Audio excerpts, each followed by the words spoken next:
Now, Jesus knows how easily we attach ourselves to the things of this world.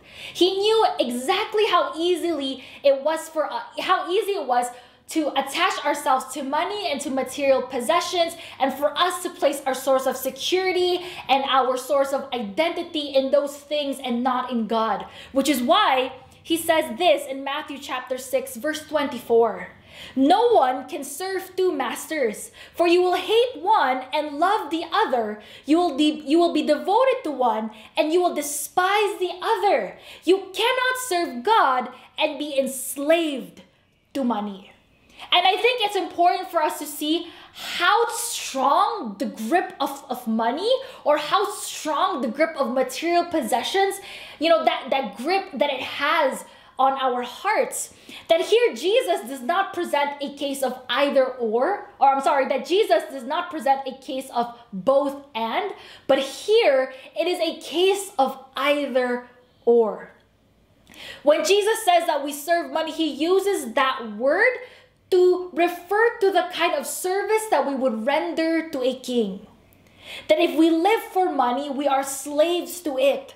But if God becomes the center of our lives, if our identity and our security is in God, then it cannot control us through worry, through fear, and through desire. Andy Stanley, God sees our use of money as a trademark, because what you do with what you have signifies whose you are. I think that's worth mentioning again. What you do with what you have signifies whose you are. It is a sign of ownership. You cannot serve God and money. So Jesus continues this discourse of money, material possessions, and he connects it to worry.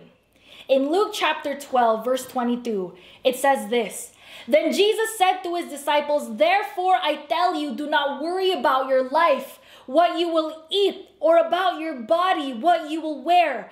For life is more than food. For life is more than the body. For life is more than clothes. Then he gives us an example from nature. Consider the ravens. They do not sow or reap. They have no storeroom or barn, and yet God feeds them. And how much more valuable you are than birds. Who of you, by worrying, can add a single hour to your life?